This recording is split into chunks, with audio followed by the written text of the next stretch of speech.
Well, we are live, pals. Welcome to another edition of the Bill After Seal of Approved. Count it out with Mike and Tyler.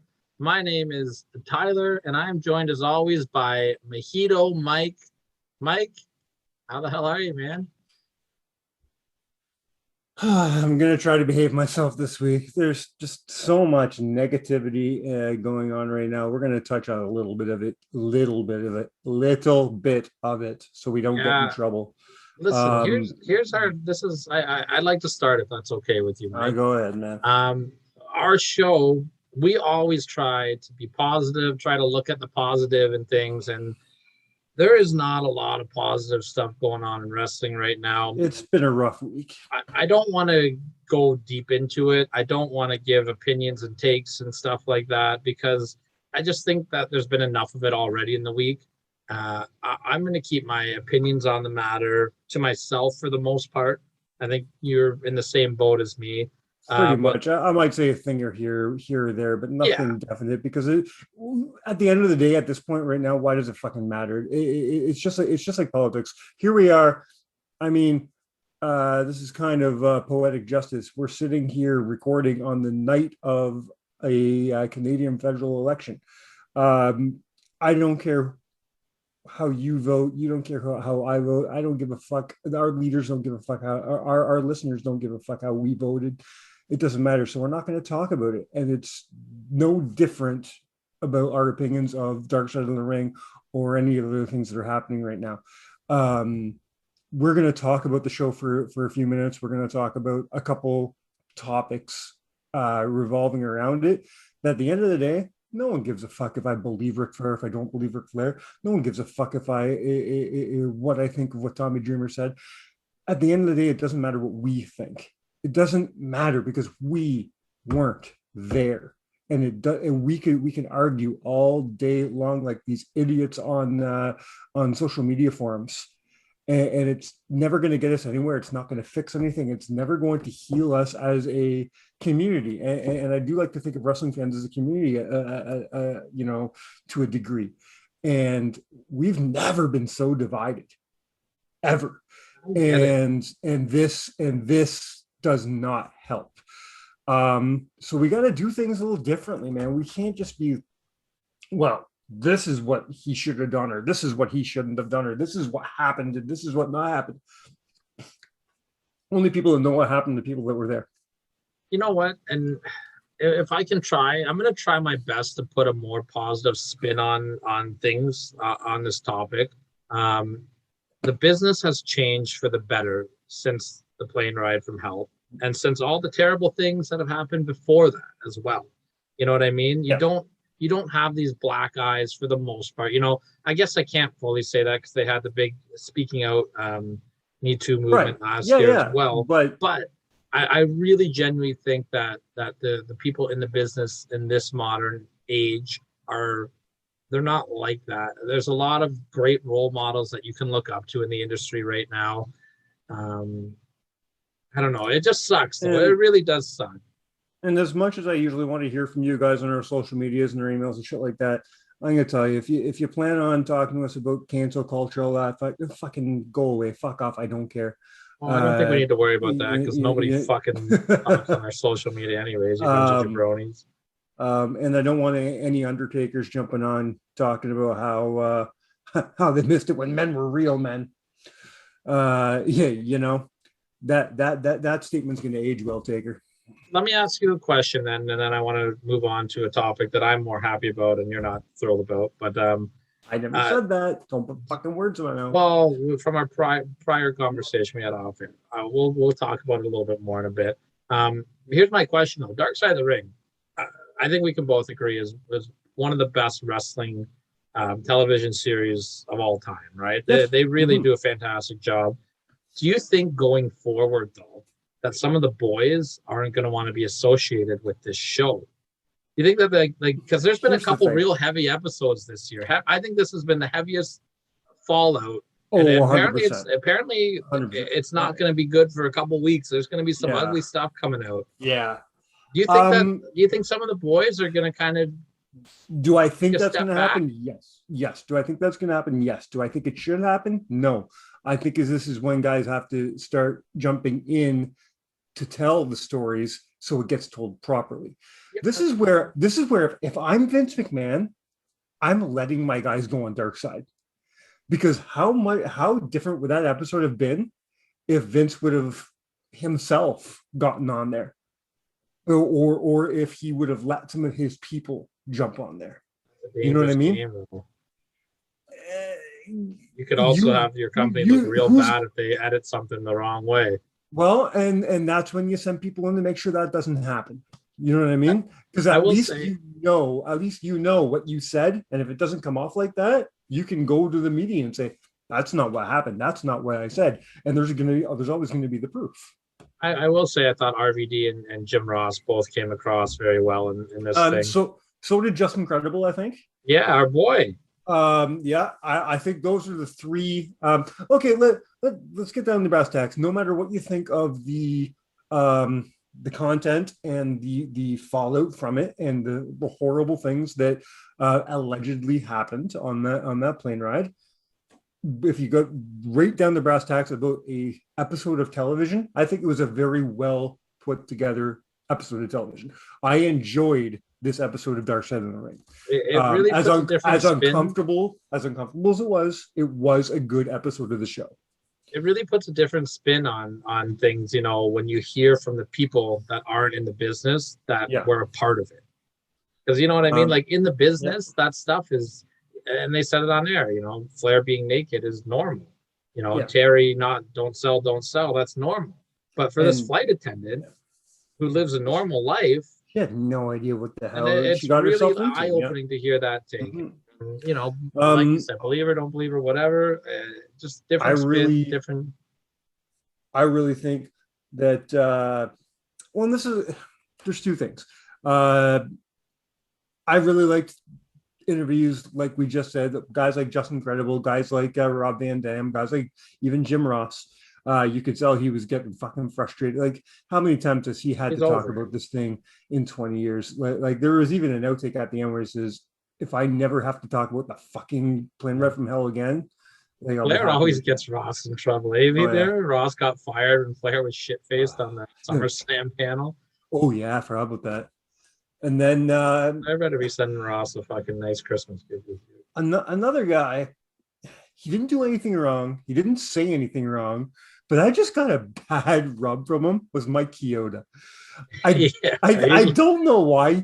There's something about Chioda. I just feel like he's a dick. I don't think he's a dick. I just think he's so deep in the business. That's all he knows. And you know what I mean? Like, and until Tommy's comments at the very end of the show, I was enjoying Tommy. I thought Tommy held himself together very well through the whole show. He said two small things at the end that I do not agree with in the least. But other than that, Tommy did very well throughout the thing. Let's hope there's a learning curve here, right? Let's hope. That's it. Let's one more thing that I talked about, how you maybe if Vince let his guys go on, blah blah blah. Maybe you could see the growth or the remorse or the stuff like that. Two guys that I kind of wish they would have had on the show that maybe we would have gotten a little bit more. Number one, Scott Hall. Scott Hall, not only was he, I'd like to think he's a very, very, very, very different person now than he was in 2001. In 2001, he was a very sick man. And if the allegations are true, he was drugged. He didn't know what the fuck he was doing. So I would have liked them to have given Scott Hall a platform to not exactly defend himself, but if he is remorseful for his actions, to show that. Another guy is Brock Lesnar. Brock Lesnar, I feel like these accusations from Terry for the second or third time now are going to get pushed under the rug because it's outweighed by the Ric Flair allegations. But I almost feel like, from what I've heard, I don't know Brock Lesnar, but from what I've heard from other interviews and what people say about Brock Lesnar, I feel like Brock would probably own this, say, yeah, I was a stupid 21-year-old kid. I'm not proud of myself. I apologize I apologize. I apologize to Terry. You know, I feel like he would do that. Maybe I'm wrong. I don't big know. part of stuff like this could be too. And again, I'm not going to defend. I'm not making excuses, but I think there's a comparison that you can draw along the lines with the NFL as well. Mm-hmm. You're giving all these kids in their early 20s. I had this conversation tonight with somebody as well. You're giving all these kids 19, 20, 21 years old, 22 years old, hundreds of thousands to millions of dollars. Yep. Not a defense, because not everybody acts that way. But we've seen it 1,000 times. It really it's not just changes, and it's not just in sports. It's not just in sports, and it's almost in every aspect of entertainment. Take Justin Bieber. All right. Yeah, he went through a phase. What happens when you give a 16-year-old kid $5 billion, like multi-millions of dollars? He turns into a piece of shit. Well, he was a kid. The same could be said about Macaulay Culkin. The same could be said about so many child actors and child entertainers. I don't know. I can think of myself, who I was at the age of 17, 18. You give me $5 million, I don't think I like that person. Yeah. I'm not a big fan of 17-year-old me to begin with. I was going to say, I'm not really a big fan of friggin' 40-year-old you, so. Thank you, sir. Have to lighten the mood up. Let's swing over a little bit. I want to talk about something that I'm excited about. Let's get used to this, because we are right in the middle of a new season of Dark Side. We'll probably talk about it every week.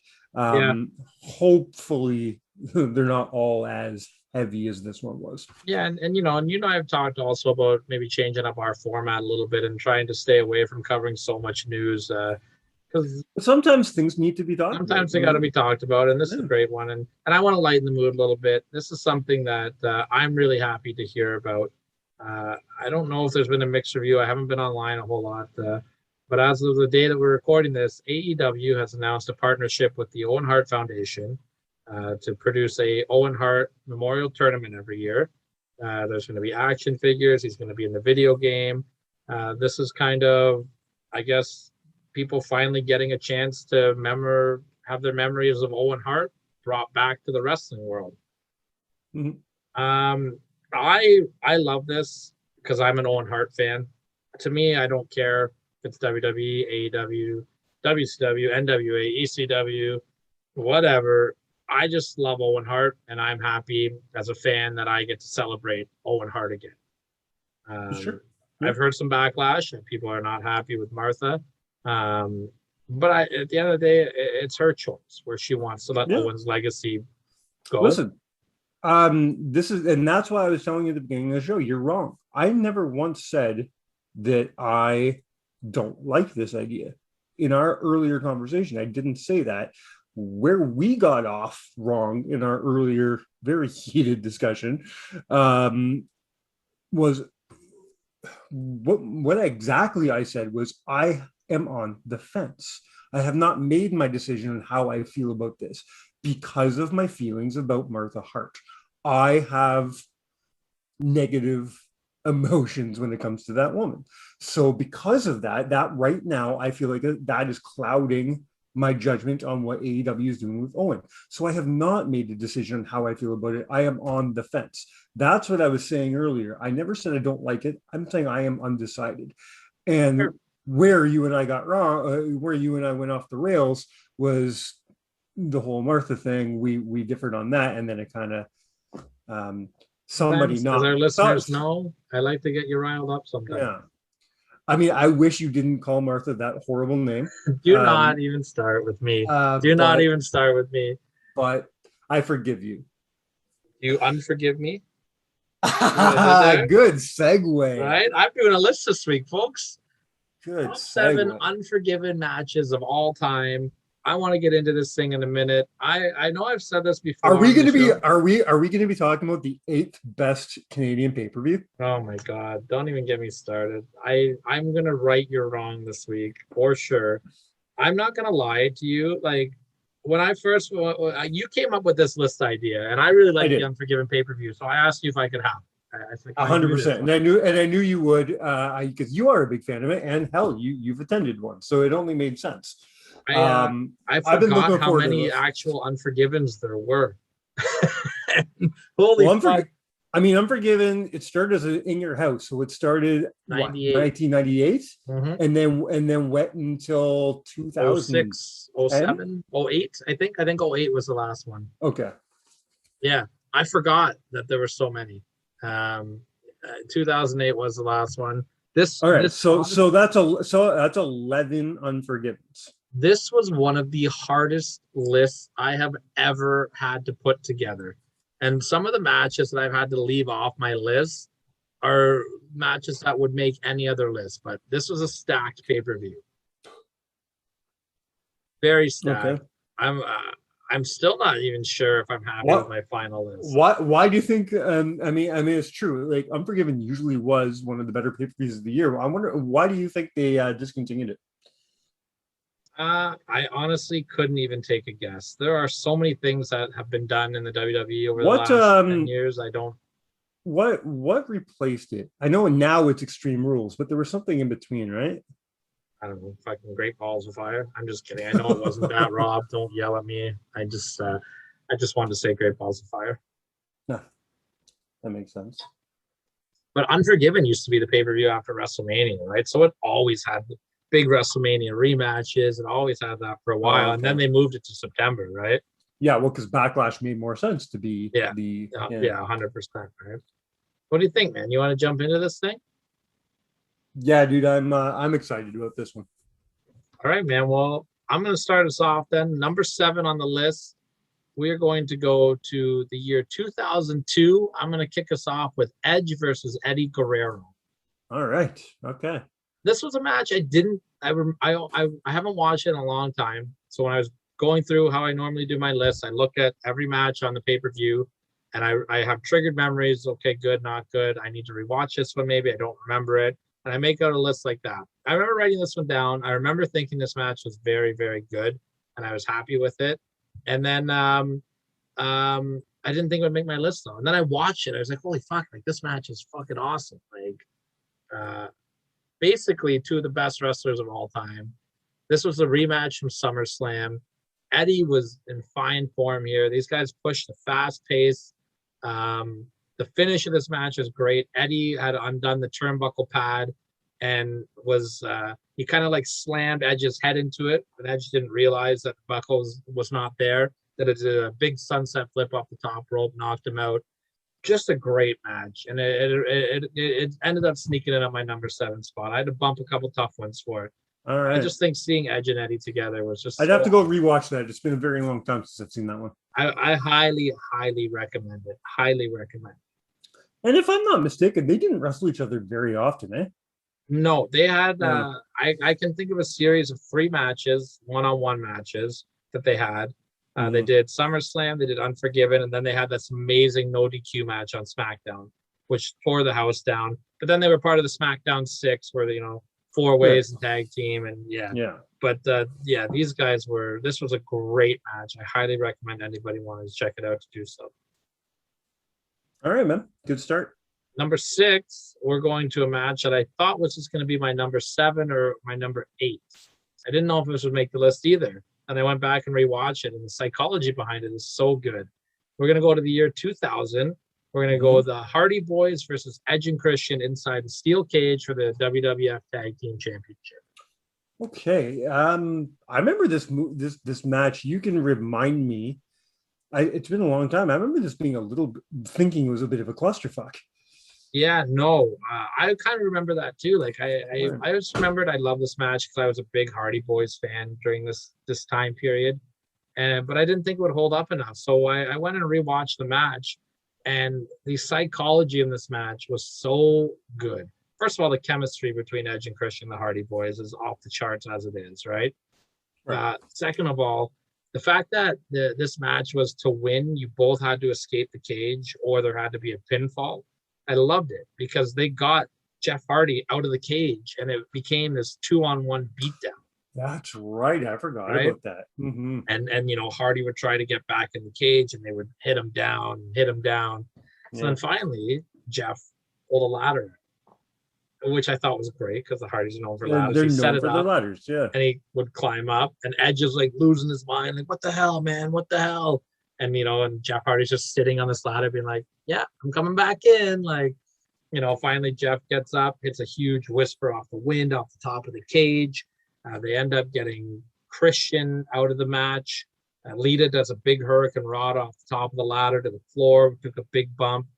And the finish was great. You have Edge, Matt, and Jeff on the top of the cage, and they hit this bam, big concerto, sends Edge to the top of the cage to the ring. Your Hardy Boys climb out, new tag team champions. Let's take a second here. Let's take a break because I know you wanted to do a bit of a hypothetical today. We didn't do one, and I don't have a hypothetical question. But so instead of a hypothetical, I challenge you this: okay. Is the Hardys versus Edge and Christian the greatest tag team feud of all time? I would say top 3. Yeah. What would you put above them? You got to go Rock and Roll Midnight, right?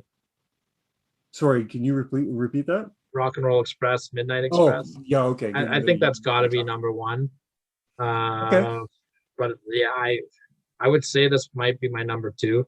Yeah, I'd say be 1 or 2 for me. You could do maybe like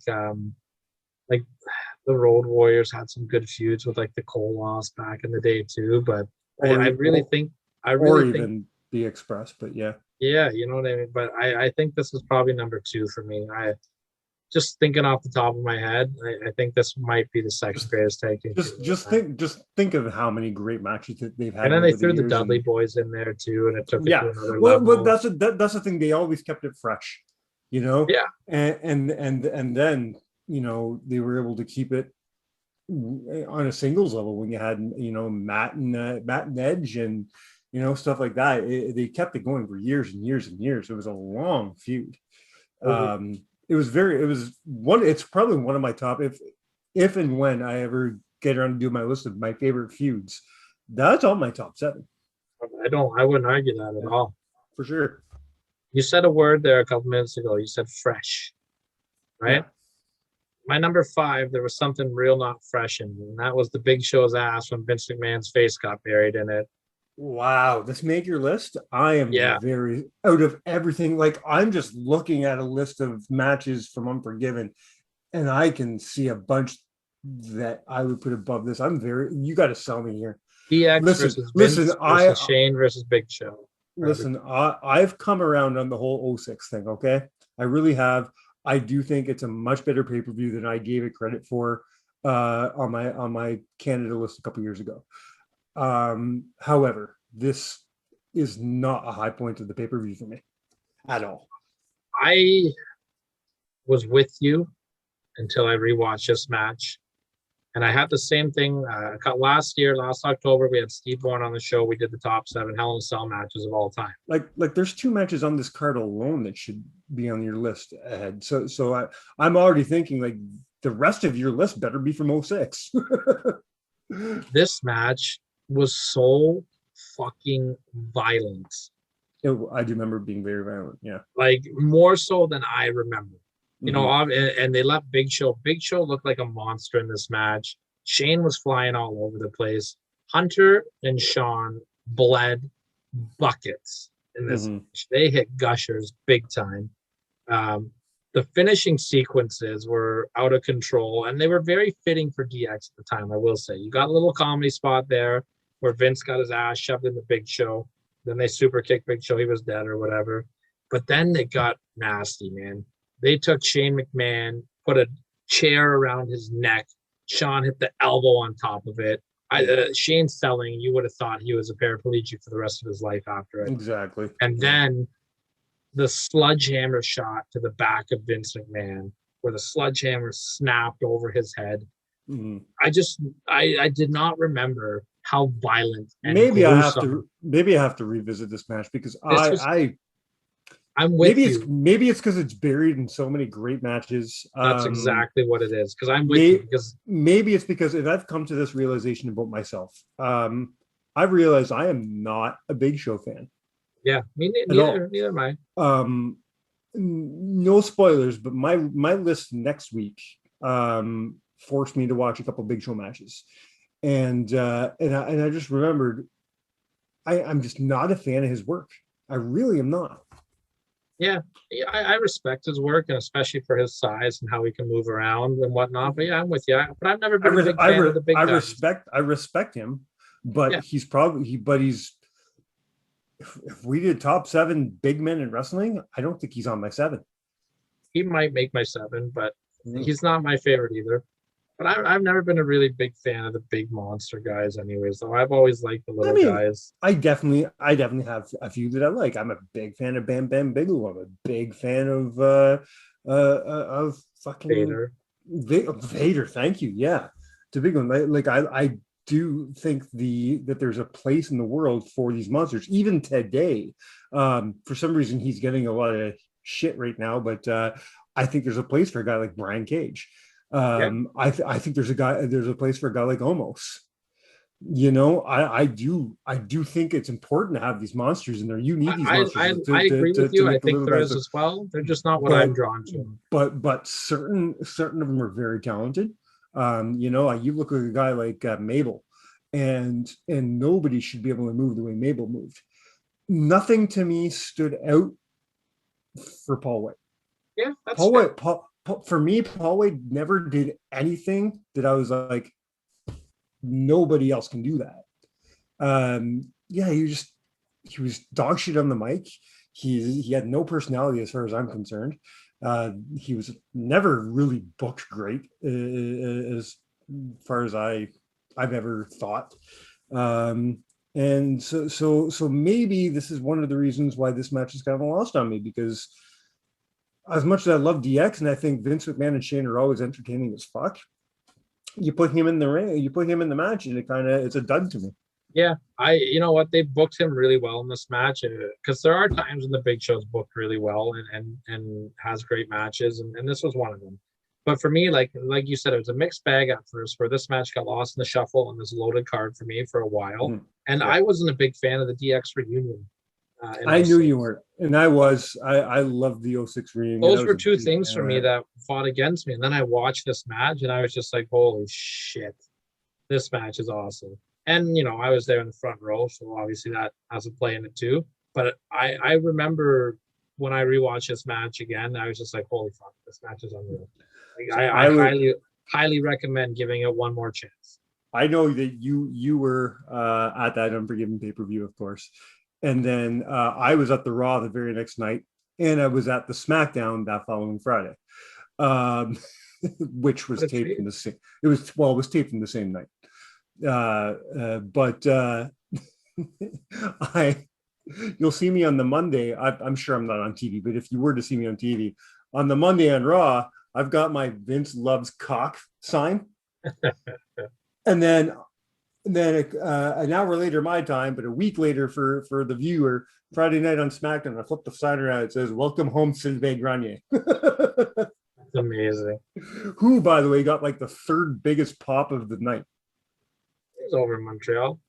Oh, he was a big time over. It was his first time wrestling in Montreal in a few years. Oh, no shit, eh? Yeah, because La Resistance was done by then, right? So was he a hometown hero? You could say that, right? Absolutely.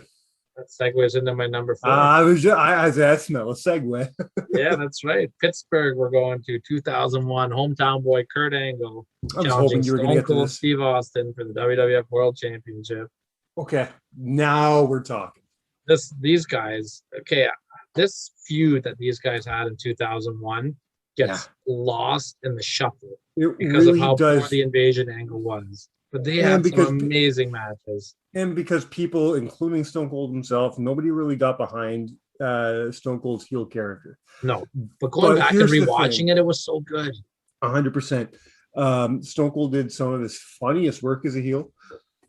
And without Stone Cold, number one, becoming a heel, and number two, getting hurt, you don't get to see this big babyface Kurt. And 2001 babyface Kurt is one of my favorite Kurt Angles. Yeah, he's a lot of fun. I think we talked just a few weeks ago about the milk truck.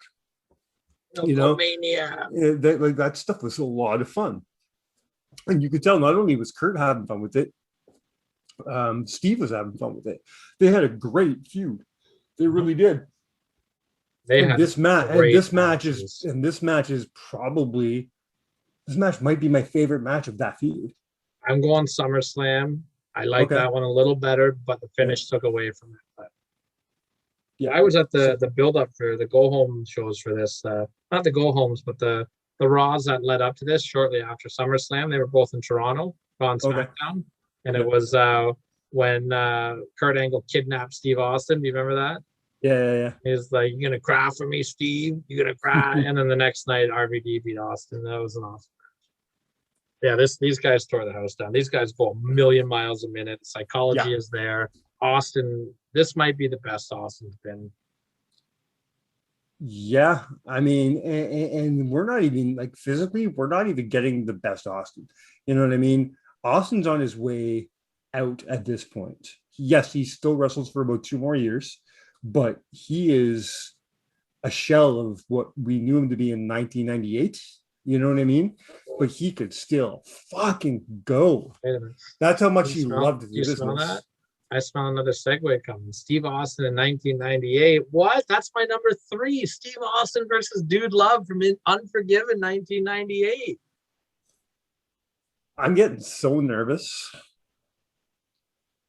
Because I agree with this. This match is great, but I don't envy you for this list at all. Hardest list on the planet. Because you're leaving so many matches off, and I'm not gonna blame you, but I'm like, how are we not talking about certain matches? But let's talk about this one, man. Let's do this. Talk. I love this rivalry between Steve Austin and Dude Love. This was originally my number 1, but I mixed it up with their Over the Edge or Over the Limit pay-per-view or whatever their next one was. I thought this was the one. This was 98, right? Yeah. So they had those 2 pay-per-view matches, right? Yeah. And this is like corporate Dude Love. Yeah, corporate Dude Love. Yeah. Vince is at ringside. The storyline going into the match is that Vince is threatening to screw job Austin. They keep like showing clips of Vince staring at the ring announcer, the timekeeper, to ring the bell or whatnot. This was like Vince finally embracing being a heel as well. This was like the very early stages of Mr. McMahon. He ate a huge chair shot in the head at the end of this match. The crowd was electric for this entire thing. They would have not that this match was bad, but their match next month was even better, where they had Vince as the referee. They had Patterson and Briscoe as the timekeeper and ring bell guy. Taker was involved in it. This whole rivalry, you can definitely see on a brand new show called Classic Match Classroom. I will do it one day. I have to do it. Yeah, you have to. This is great because this happened in April of 98. Yeah. It was only 2 weeks later that I got to see this feud firsthand at my very, very first ever WWF house show. Yeah, that's right. When the main event of the card, like the man, have house shows changed. The main event of this fucking house show was Stone Cold Steve Austin defending the championship against Hunter Hearst Helmsley with Dude Love as the special enforcer and Vince McMahon himself as the special timekeeper. That's amazing. Like, holy shit. Yeah, that's amazing. Yeah. These guys, the chemistry that these guys had together was so good. And the early stages of the Mr. McMahon character was so good. And god damn, this is some of the best heat Foley ever got in his career. Like, don't get me wrong. Dude Love Run is one of my favorites. Don't get me wrong. He got some really good heat with his the stuff he did with Edge later on, like the anti-hardcore stuff. His feud with Taker was probably his best stuff, and then I would put this. But that wasn't that. But that like that was a different kind of heat. He didn't have to get heat. Mankind, that 1996 Mankind character already had heat. Yeah, you know what I mean? Because he was a deranged freak of a character. That heat was written in for him. And then we get this character of Dude Love that everybody loves. And then Dude Love turns on us and Dude Love becomes corporate. Now that's fucking heat. I just loved hearing Steve. How to get it, man. I just loved hearing him go, "Ow, Steve, oh." Love that. I love Dude Uh, Love, especially heel Dude Love. I agree with you, man. yeah, Heel Dude so Love good. needs to get more love. Everyone shits Hmm. on Dude Love. Fuck off. Heel Dude Love is where it's at. I remember it was like a taboo Tuesday or something like that, and one of the things to vote on was what character Foley was going to be that night. Foley's like, I really hope they vote Cactus Jack because number one, I hate wearing that mask. Number two, I can't find Dude Love shit. Oh man, I love Foley. He's always one of my Hmm. favorites. All right, man. Let's keep the train on So rolling, that was man. your number three. Yeah. I can think of 5 matches that we haven't talked about yet. So, How many times throughout the week did I text you? Bro, this is so hard. yeah, I This know. is so hard. I have no idea what you could talk about because of what should be talked. Like, just go. What's your number two? Number two, we're going to O2, Kurt Angle versus Chris Benoit. Holy fuck! And I forgot about this match, and I'm just like, Yeah, what is your number one? Wow. craziness, right? This is one of the. I think this is my second favorite Chris Benoit versus Kurt Angle match of all time. These guys put on a clinic. The Benoit cheats to win, which I love because usually Kurt Angle's like the Healy guy. You know what I mean? Yeah. The submissions, the suplexes, like. What more do you need to say about Chris Benoit versus Kurt Angle that hasn't been said already? You know what I mean? These Exactly. guys are the two of the best of all time I mean, in the we've primes of touched. their career.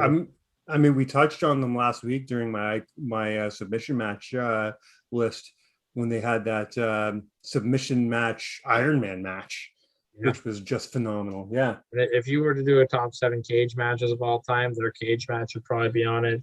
If you're gonna do top 7 wrestling matches of all time, their matches will be on. These guys were the chemistry these had was uncanny. This is a forgotten match in their feud, and I highly recommend going back to watch it.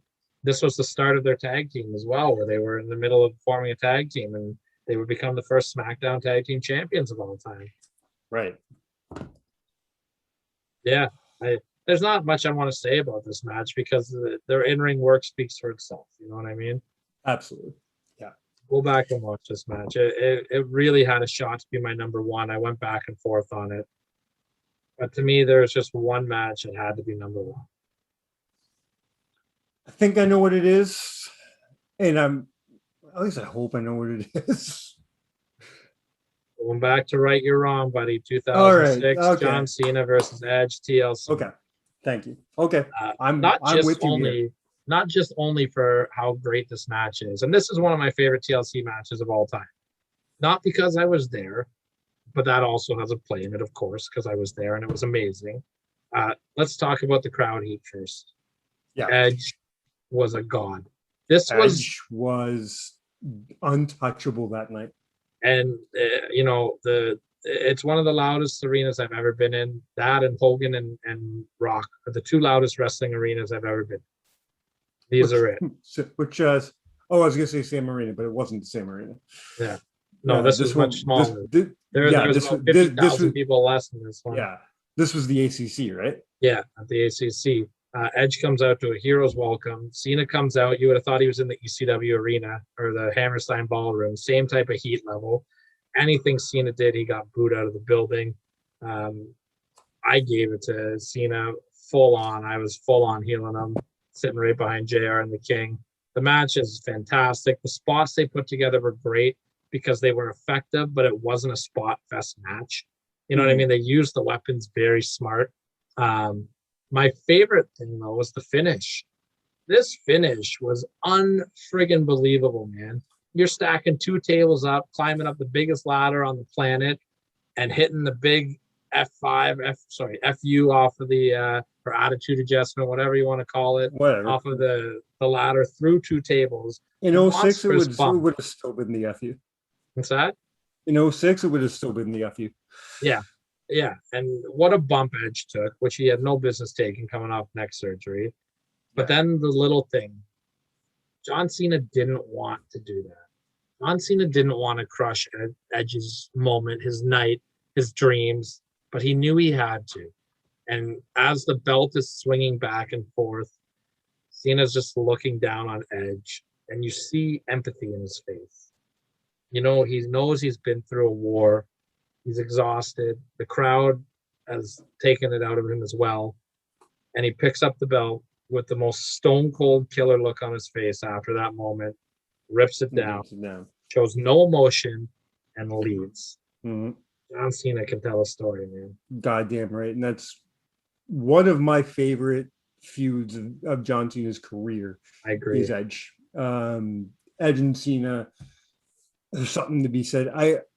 It's one of my favorite Edge feuds, or one of my favorite John Cena feuds, I should say. But I think it is my favorite Edge singles feud. Yeah, it's got to be up there, man. I liked his Foley one. I liked his Taker one as well. But I think I'm with you on this one, man. I think this might be my favorite Edge feud. I'm not going to complain about your list because you just talked about 7 amazing matches. You know, you could argue. Well, 6 amazing matches and 1 maybe. Gotta rewatch it though. I'm telling you, rewatch it. You can argue to yank off that Edge and Eddie Guerrero match as well, but I have to rewatch that to figure that one out. Because there are better matches as well. Can I start the honorable mentions this week? Yeah, absolutely. I have a couple I wrote down that haven't been talked about, and I'm sure you have a lot more because you just rewatched a bunch that need to be talked about. My biggest surprise today, if I was going to say that anything surprised me, is that we didn't talk about Trish and Lita. I wanted to so bad, but this needed to be your number 6, number 5, or number 6. Their match was good. I think the other matches were better, but the moment was number 1. You know, it would be number 2 if you're talking about moments, but it was matches. You know what I mean? The Trish and Lita had great matches, but I just couldn't justify taking off any of these other matches for it because it just wasn't as good as them, in my opinion. I mean, if we're just talking about 06, I think it's the second best match of the card. Like to me, it's over the Big Show match. You got to rewatch it though. That match will surprise you. It will surprise you. I will watch it in the next 7 days, and we're going to talk about this in a week from now because I will give you my honest opinion whether or not I think that match belongs on your list or not. It surprised me. I think that Lita and Trish, I think that's a big oversight on your part. I really do. That's fair, and I can't fight it because. And maybe I'm being biased because of the moment. You know, maybe the moment is bigger than the match. Moment holds up stronger than the match. Fierce, the moment holds up stronger than the match. That finish where she locks in the sharpshooter, and then Lillian's crying, Trisha's crying. Beautiful moment. What a great send off. But the match was just good. Yeah, the match was just good. The match didn't blow me away. I just couldn't put it on there based on the moment. Another honorable mention, and I'm okay with it not being on your list because of what's on your list, but it needs to be talked about just because I really enjoy the match. Unforgiven 2008, Shawn Michaels versus Chris Jericho. Yeah, great match as well. They're unsanctioned match. This is a really fun feud in general. I really love this. This was their first match after Jericho punched out Michaels' wife too. Exactly. This whole feud was fantastic. The Jeritron 5000, whatever the hell you called it, like that spot was amazing. It's a great feud. Yeah. Is this the feud that started off with Batista? Yep. Where Jericho said Michaels was faking his knee injury. Yeah. So like, again, we talk about this all the time. This is one of the rare occurrences of long-term booking. This was also the feud that got Blade Jobs banned from the WWE when Shawn pretty much bled out at Great American Bash. Yeah, I know. Almost pulled a Gage. Yeah. My next one, I'm trying to remember the year. Please correct me if I'm wrong. I think it's 2002. But it's a really fun match between Triple H and Rob Van Dam for the world title. Yeah, 02. Yeah, okay. I'm not saying it should be on your list, but it definitely needs to be an honorable mention. Yeah, absolutely. And for me, I just this is a personal one for me. I just really hated Triple H's title run during this period. I hated everything about it. So I just, and I'm not an RVD fan. I think RVD should have had the trigger pulled on here. I really don't enjoy Rob Van Dam. So for me to put this on my honorable mentions is saying something big, because I am a Triple H mark. Yeah, it's a great match. But they did have a really, really good match. That Unforgiven 2002, Brock and Taker fought at that one too, Brock right? and Taker fought, but the opening match, a 10-man tag, was really something special too. Oh yeah, they had a really fun match. It was I got it written down here. Kane, Goldust, Booker T, and Bubba against the Un-Americans, Lance Storm, Christian, William Regal, and Test. Sorry, 8-man tag. And that was a fun match with a hot crowd. Jericho and Flair also had a great match. This whole Unforgiven 02 was a great pay-per-view. My last Second best Unforgiven of all time. My last couple come from 05. John Cena and Kurt Angle, I thought, put on a really good main event that year. Yeah. But what stole the show for me, as just because I'm a fan of this feud, Matt Hardy and Edge in that steel cage. It was my original number 7. I thought for sure it would have been your number 7 or 6. So it was my original number 7 until I watched the tag match with the Hardys and Edge and Christian, and I bumped it. Okay, all right. Me, the match was great, but it really slowed down. Matt Hardy got a really big beatdown period, and it just kind of dragged for me a little bit. And I know that's really nitpicky, but when you're talking about the caliber of matches that could be on this list, I had to get really nitpicky like that. And of course, let's not forget Big Show and Snitsky from 05. Fantastic. That was actually my original number 1 until I watched it. I thought that it happened immediately after. I've got a few more honorable mentions if you don't have any more. I'm done, man. Go for it. Probably the hardest one to leave off my list was Shawn Michaels versus Randy Orton from 03. I think that's the one I'll take some heat for. Mm-hmm. They had a great match, but again, I just think the other ones were better. Let's go all the way back to 98. I'll just go in order from this point. The Nation versus Ken Shamrock, Steve Blackman, and Farouk was great. Triple H versus Owen Hart with China hanging up in the cage was a fun one. Oh, I forgot about that. That was a fun match. Yeah. The original Inferno match was also in 98. That was Unforgiven. Oh, very cool. Taker and Kane. A fun, hard-hitting tag team match from 99, the APA versus the Dudley Boys when they were still in their tie-dye, which was cool. Mm-hmm. 2000, Triple H and Kurt Angle fought in 2000. They had a great match with Stephanie in the middle, the end of their little love triangle feud. The main event was great in that one. Kane versus Undertaker versus Benoit versus The Rock. 2001 was stacked too. You had RVD and Jericho. You had Edge versus Christian in their first match after their feud. Jericho and Christian had a fantastic ladder match in 04. That was really hard to leave off my list. And other than that, we covered everything between you and me there. Look at that lineup. You could make a whole other top 7. You could make 2 other top 7s based on just those matches alone.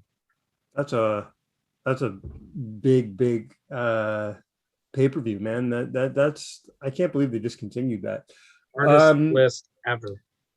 Before I talk about next week, here's my hypothetical for you. Okay. We've talked about WrestleMania. We've talked about SummerSlam. Tell me, who's Mr. Unforgiven? Ooh. I've got mine. I want to hear yours. If you're just putting me on the spot like this, I'm going to say Edge. And I'm going to say John Cena. So it's kind of funny that, Edge and Cena had the number 1 match. So, yeah, like if I'm taking a look at just the honorable mentions I have and the Edge list, right? I've got Edge in 3 of my matches on the list. Mm-hmm. I've got him in at least that's not even counting his match against Matt. That's not counting his So I've got him in at least 2 honorable mentions. Mm-hmm. Yeah, for me, I got to go with Edge, man. I think his body of work in Unforgiven was right up there. Right on. Yeah, I can't argue with that. So next week, we go from some hard-hitting matches at Unforgiven. We're going to keep that hard-hitting action going on next week. I've already started my research on this.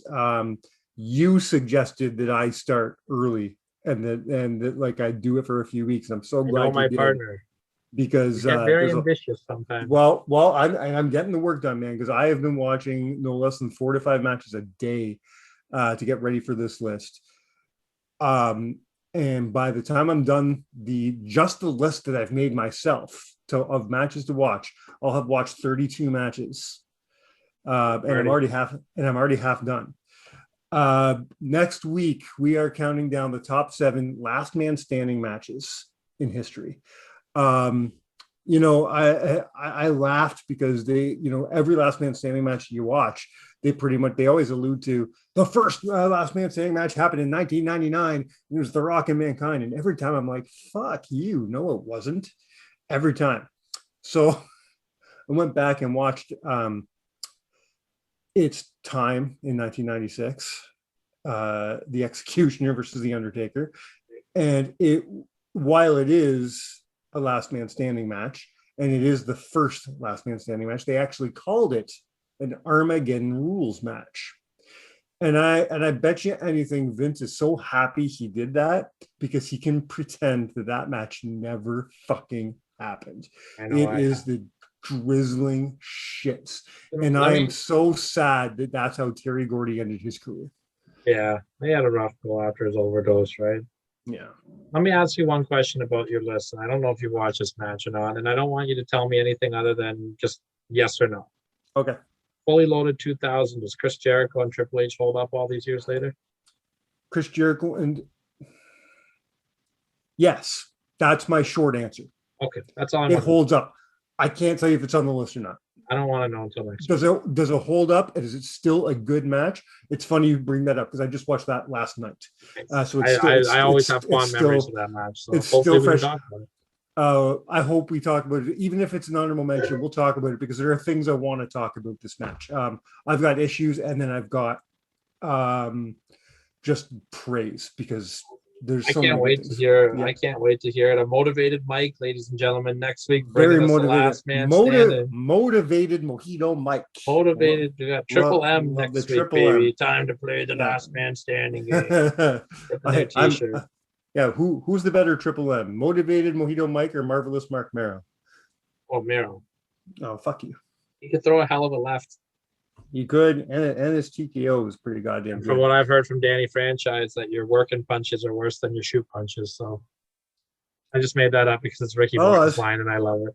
Oh, you ever heard the Ricky Morton line? Yeah, I've heard that. I just didn't know why Danny Franchise. It's the best line. I think Bradshaw told me this story, or told me this story, like we're friends. I liked it. I have a damn good working punch. I like the Briscoe and Bradshaw podcast where Bradshaw is telling a story about working with Ricky Morton. He's just potatoing the shit out of him in the corner. Ricky goes, "Hit me with your shoot punch because your working punches suck." And one of the you and I were talking about this off air. One of these days we have to do a best working punch list because man, there are some good ones. Yeah, really, really good ones. Just to follow up on that story, Bradshaw. Oh, I can't remember who his manager was. It was somebody that's a known prankster. His manager was on. It was Skadnar Akbar. Akbar, okay. And Bradshaw went out, and Ricky potatoed him back, right? And said, "This is your receipt." And Bradshaw's like, he punched me. Is he mad at me? What's the receipt? And he goes, no, that just means he loves what you're doing. Keep in there and do it. Yeah, I've heard that story. Bradshaw was a rookie, so he just went in and beat the shit out of Gibson. I had no idea. So funny. Yeah. Right, man. Hopefully I lived up to the work I put in on the Armageddon list. I was I don't have a damn bad thing to say about it. I will tell you next week whether or not I think you should be switching out Big Show for Trish and Lita. But I mean, to be honest, I think either way, win-win. Yeah, no. What I mean is they should still be on the list because I would still put them over the Guerrero match. Yeah, that Guerrero match is a swing for me, and I don't know if it's just because I love Eddie so much. And of course, so good in this match. Yeah. Like, you could have really swung that though with Edge and Matt Hardy. There's just something. Yeah, you're right. It's not a phenomenal match, but there's something about that moment, and I'm surprised because you were there in the building with the worst fan in the world, Wilson. I'll tell you guys a quick story about Wilson. I've told you this one before. That's why I brought it up. Wilson and we were sitting literally right behind JR and the King, and this got picked up on camera. So if you don't believe me, go look it up on the WWE Network. After the match is over, they show a close-up of Lillian Garcia crying. And I'm got the hands up. I'm giving my respect to Trish. Trish is on the ropes. And as I'm doing it, Wilson's just sitting there frowning and just flips up the middle finger to Trish. Got picked up. I have pictures of it somewhere. I'll try to find it. Was Wilson just a really big Lita fan, or like what the fuck was that all about? Yeah, he loved Lita. Wilson was just never a Trish fan. That's so funny. Yeah, it was great. Great time. That was a great pay-per-view. And I got Jim Ross's the equivalent of what's a set list after that as well. He had a piece of paper with every match typed out on it. He had handwritten the attendance in on it, and he was crossing everything off as it happened. And then I got him to sign it for me and give it to me after. Yeah, that's cool. Which mean people on Facebook told me that I just typed it up myself when I tried to ask people what they thought it was worth. You just typed that up yourself. I'm like, no, Jim Ross gave it to me. He's like, no, I've seen their scripts before. I'm like, this isn't a script. You Fuck idiot. you, internet wrestling fans. Before we sign off, leave your feedback on all our social media at CountItOut7 everywhere. Let us know what you think should be the best Unforgiven matches.